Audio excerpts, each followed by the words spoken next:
And it's recording officially. I like it. Like all the checks. It's hard, all the checks. Mm-hmm. What do we... Oh, are we doing this? I guess so. I just... Okay. Yeah, here we All are. right. Do you have to look at my... No. But now we have good blooper reel. 3, 2, 1. Welcome to The Sounding. We aim to provide sexual trauma survivors with a path to healing in order to tell their stories. We always start with a disclaimer to let you know that while we're here sharing expertise from our own lived experiences, we're not doctors, lawyers, we are not experts in it all, right? But we just hope that what we share here is helpful to you on your journey along your way. Yes. Thank you for being here today. Mm-hmm. Please subscribe. It just takes like 5 seconds.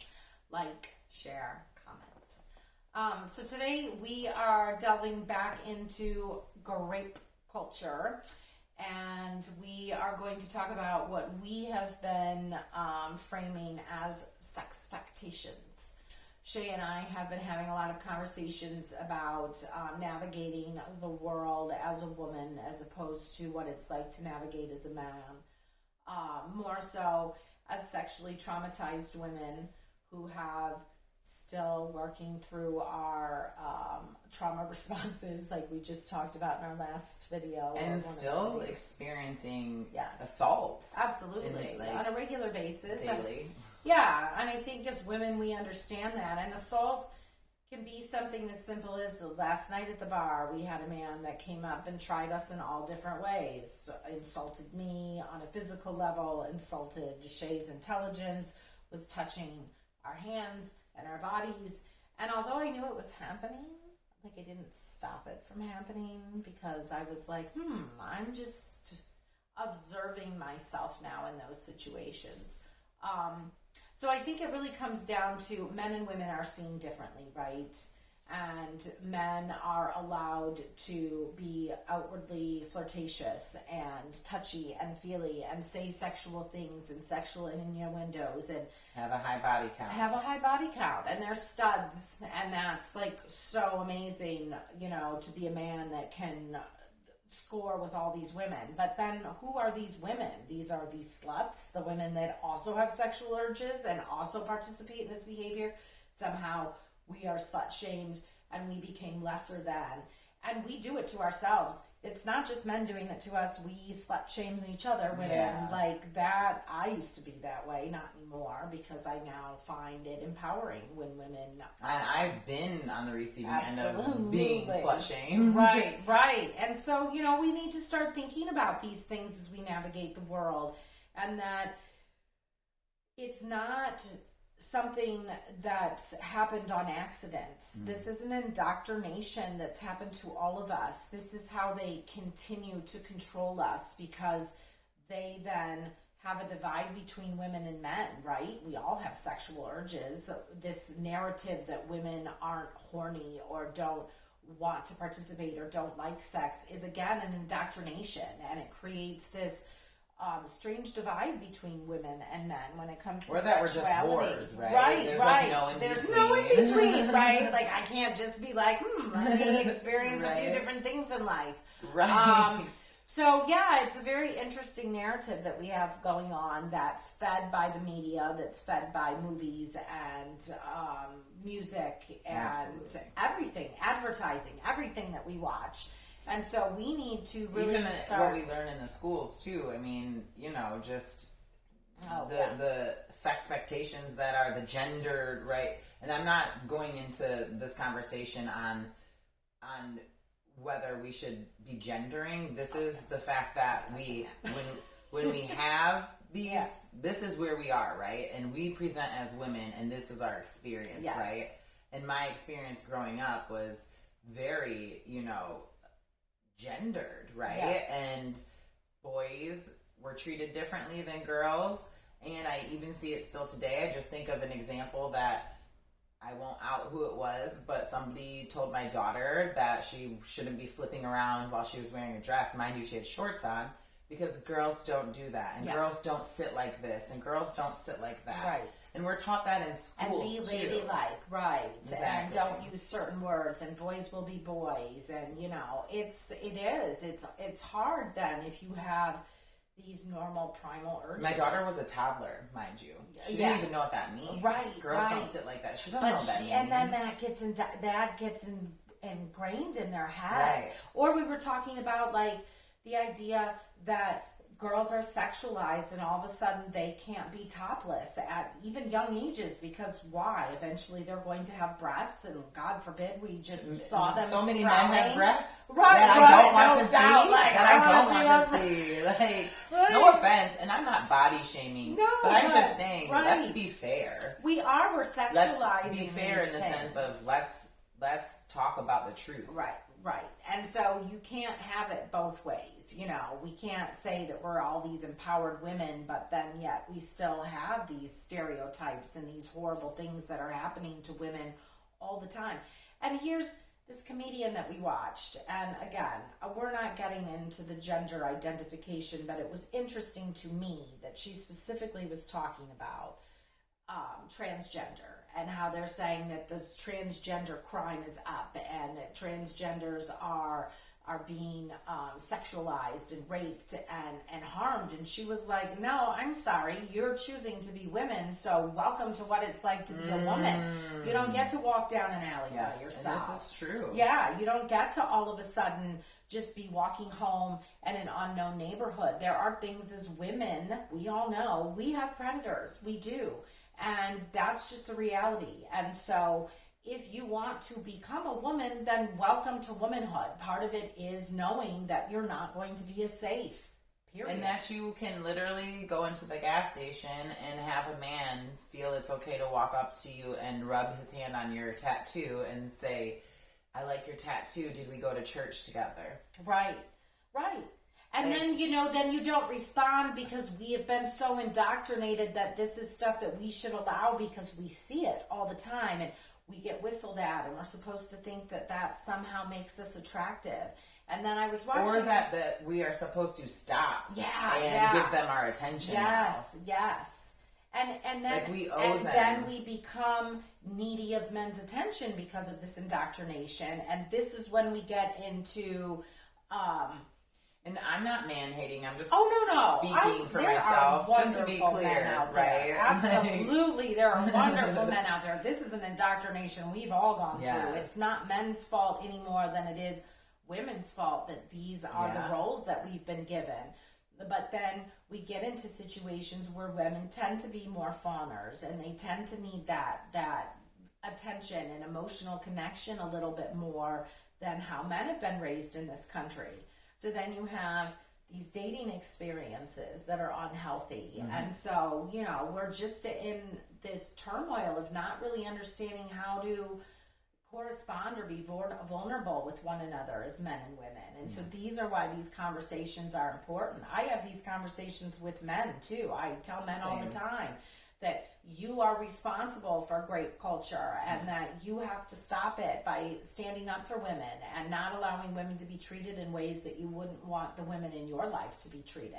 It's funny because it reminds me of how I'm constantly saying that to my husband too, like y'all gotta step it up and not that my husband is contributing in that way. He's a great dude, right? But he's who I talk to, and oh man, I just lost my train of thought. That's fine. Well, and I think the part of it is this is such a that it's hard for men to know what they're allowed to do. Like I've been dating lately, and for me, I like my doors opened. I like more the old chivalry, and I've had a couple men when I've stood at the door and said I would prefer that you open my car door. They've said, I know what I was gonna say. I figured. I didn't know that was okay. A lot of women get upset when you open the car and say, I can do it myself. And so there is like this confusion amongst both genders right now, or against both roles, right now as to what's appropriate and what's not. So that's why let's talk about this stuff. These are my expectations. I like that. I like a man that leads. I like a man that opens a door. I love all of that. Right. Okay. Yeah, no, that's exactly, that led right into what I was going to say, which was I have these conversations with Rich, and then I tell him, I'm done. I'm not doing this anymore. But yet here we are talking about it because I can't be done because there's not enough being done. There's not enough. And so we're just trying to have this conversation. Yeah. To spark on a more lighthearted side too. Like, I raised 2 daughters, and have they both been in awful relationships? Absolutely, as have I. But I've never said, like, men are bad or man hate. Right. You're going to align with what you align with. Like, in my relationships, I don't think I thought I was worthy before. And also, we've talked about the brain and the body connection. My body was groomed to take sexual abuse at different levels. And so for me, in certain relationships, my mind can tell me that, oh, this person is not wonderful, but then my body is attracted or stimulated on a different level. And so that's part of what we're talking about, is having living in a zoo, very open conversations about these things so that we feel safe and secure. Yeah. And I'll wait for her to come back. Or you can continue on. No.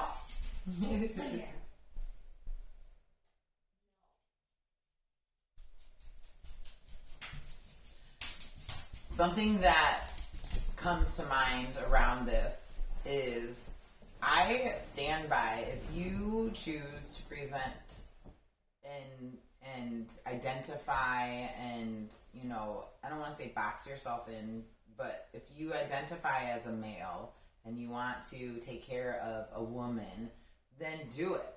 You know what I mean? Yeah. Then do it. Right, because that's an excuse when you say, oh, I didn't know women wanted me to open the door. Like, just have those open conversations. Like, would you mind if I open the door for you? Sometimes we just like to be asked.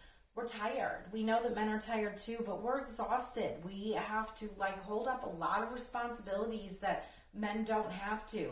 And when men become emotionally aware and do their own healing, so hopefully we have men out here watching these things because they're sexual trauma survivors as well. Yes. You know, let's start being honest with each other and do your own work. Stop being so insecure that you're taking it out on other people. Men, women too. Right. Like, I know. I was like, I know she's talking to everybody. All of us. Like, you all know, of us. don't Me be too. future faking and breadcrumbing and pretending you want to be in relationships because it builds your ego if that's not what you want. Like, gotta build a relationship with yourself. Absolutely. Like, let's all be honest. And then maybe with you ourselves. can figure out if you are more masculine or feminine, if that's your thing, and you know, believe in these two energies, right?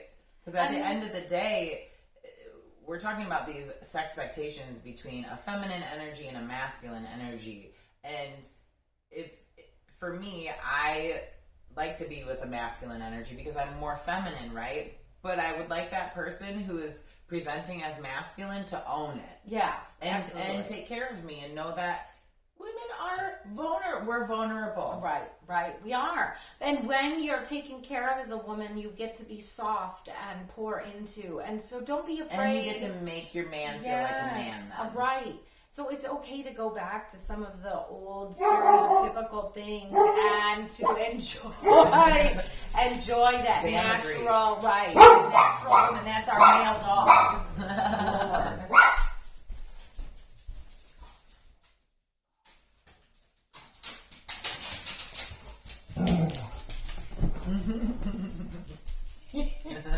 We've got male energy in this house right now, right? I'm shocked that I like it, but he's being protective, and that's all I'm saying is if you're gonna play the protector role, then really protect us. And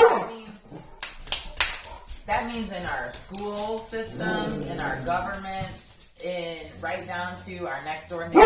Absolutely. And this really goes for men and women, you know. If you're going to be the nurturer, then be the nurturer too, you know. Right. Absolutely. And, you know. But that's just my opinion. And I agree. Yeah. This is just how we feel about it. But healing has to happen for both people. And healing can happen in a relationship. Like, there's no idea that all of a sudden you're a healed person and now, like, you're bringing yourself to every situation the way that you are, whether it be work or whether it be friendships or relationships. And when you are with the right people that are also doing their healing, there's room for deep conversation. There's room for forgiveness. There's room for letting go of expectations. Go. Yes, absolutely. Right. Just be who you are in your true form. And that's really important. And another thing that we wanted to talk about, because we try to have some notes, is just pornography in general. You know, when it comes to sexpectations, there's so much access to pornography right now for young people, and so they're seeing things played out that aren't realistic, and I think a lot of it is violent. Yes. I think that it's hard for especially young men then to have normal sexual feelings or arousal without... I think it's for all ages of men, yes. to be honest, because, I mean, right. you know, I've heard of scandals of old men who are CEOs right. and VIPs. But maybe they just didn't have access the way that they do now. So it wasn't impacting the major amounts of people that it is at this level. Yeah, it's crazy now. It's an epidemic, for sure. And I never thought I would think, I'm not an uptight person, I never thought I would think those things, but pornography tends to have a level of violence to it that then is enacted and reenacted in, you know, situations with people that are young or that aren't really bonded emotionally. And so then you create situations that don't feel safe. Yeah, I think. Yeah. You know. Well, and if we really want to dive deeper, we can talk about sex work and how sex work is really a spiritual gift. Mm-hmm. And it's probably majority of men who are the clientels, right? And so the fact that sex workers are treated like garbage in our society blows my mind, because I have friends who are sex workers, and the stories that they share are sometimes very beautifully healing stories of how they've been able to let go and commune with someone else in such a way that helps that person find themselves. Well, I mean, touch is important, and some people don't get it, or some people are in relationships where they don't want to leave it. I don't condone that. I think you should be honest with your partner, just as a side note. Like, I think if they're not fulfilling your needs, then you need to be honest before you have someone else. But I think in our culture, we don't have long, embraceful hugs like other cultures do. Yeah. And hugs, I think, heart to heart are like the way that they're supposed to be in order for healing purposes. And I think up to 2 minutes, which I think most hugs are probably 5 to 10 seconds. Yeah, you know? I've heard at least try for 20 to get the endorphins to release. Yeah, and you know, in some cultures they have cuddle rooms or snuggle rooms or places where people can just get human contact. Like, we need to start. I actually just saw a guy on Instagram. He's like from Detroit. Oh, really? He's a professional cuddler and he travels and a masseuse. Okay. So he like will massage you up and then cuddle you. Yes, I'm down with some cuddle.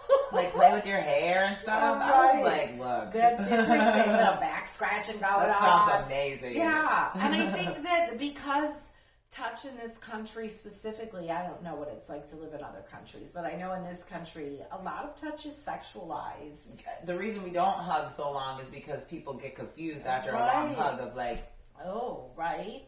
Or sometimes, what was that? And you it's know, like, no, I just needed some endorphins. Right, or, putting your hand on someone's shoulder when you're talking to them. That's not a sexual gesture necessarily, but it's knowing the difference, and that comes to the instincts and the fawning response, like the responses of getting comfortable in your body, so you know the difference as a survivor. Because ultimately, again, that's what we're always here for. It is very confusing. Yes, it can be. And when you've been groomed to accept sexual abuse or assault, which is what happens when you're a child, is that you have, then you can get confused by what is okay sexually and what is not. And there are predatory people out there that will use... They can smell it and sense it. It's right. It's real, yeah. and I don't know the science behind it. Yeah. But and they, like, I'm sure when they're touching and you're freezing, they know that they can push forward. So Yeah, it's this grooming aspect. It all comes back to that. So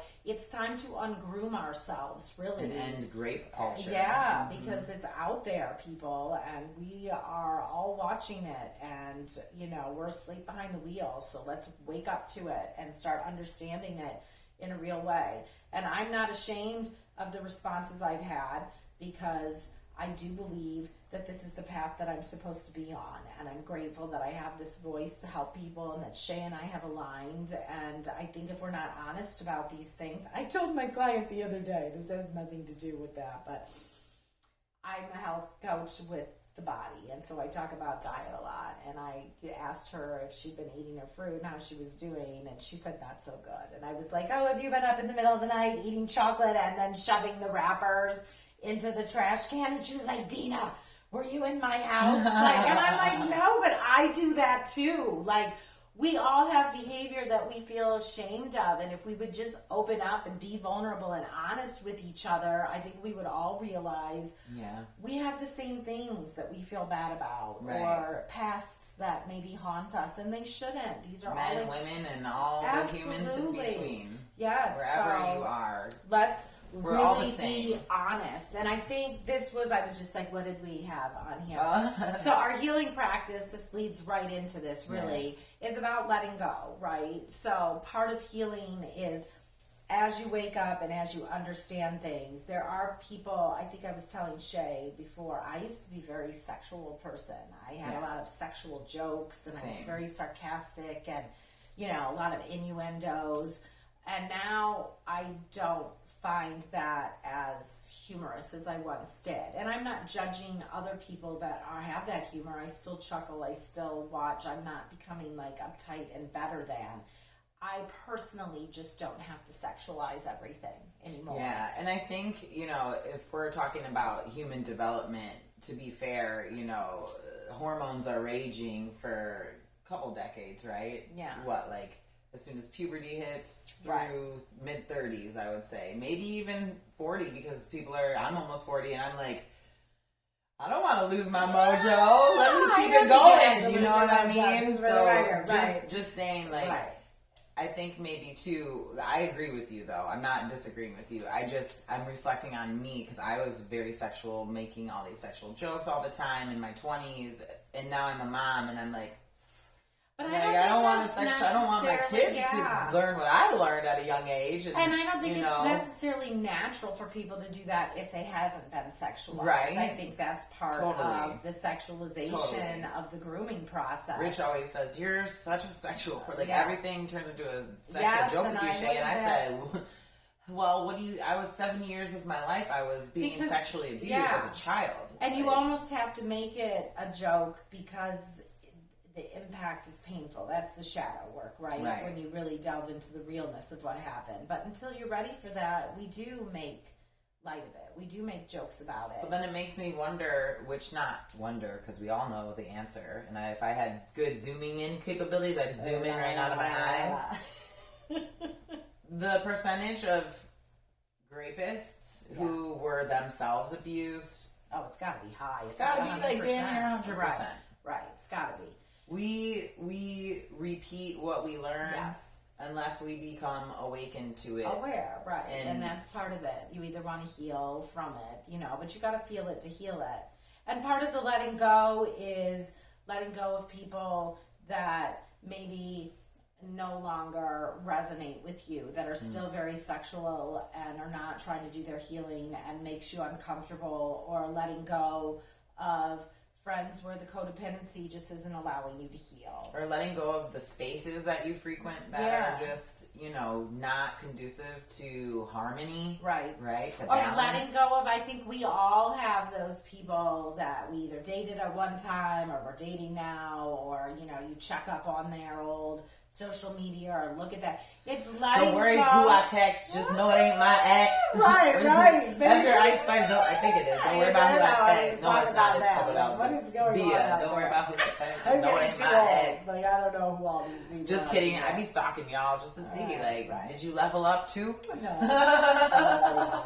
Probably not. But just letting go of all of that. Expectations of other people too. Just let people be who they are, and know that most people's reaction is because of their own stuff, not because of your stuff. And, you know, if we just breathe and stay present and really listen for the purpose of hearing rather than the purpose of responding, you really can hear everybody's inner child. Hear with your heart. You know, right? You do. It's so silly but true, because we all are really just big children, you know, in grown-up bodies, and none of us really have it all together. Some are better at pretending. Ooh, that's a good shirt. Heal with your hear with your heart. Yeah, I like it. We'll put it on our. We're going to have shirts at some So point. don't take that. Yeah, it is.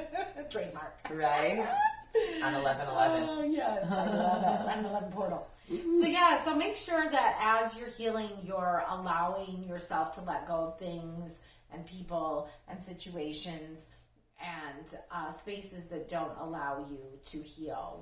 And let go of, when it comes to this Seggspectations idea, let go of social this norms. idea. Right, thank you. Because Social norms. If somebody's touching you and you don't want them to touch you, yes, you get to use your voice. Yeah, and it's okay to tell your kids that they don't have to hug everybody. Yeah. Not everybody needs to be hugged. I feel like I told my children, you don't have to hug everybody. You don't have to call everybody Mr. and Mrs. Like, people don't just deserve respect because of their age.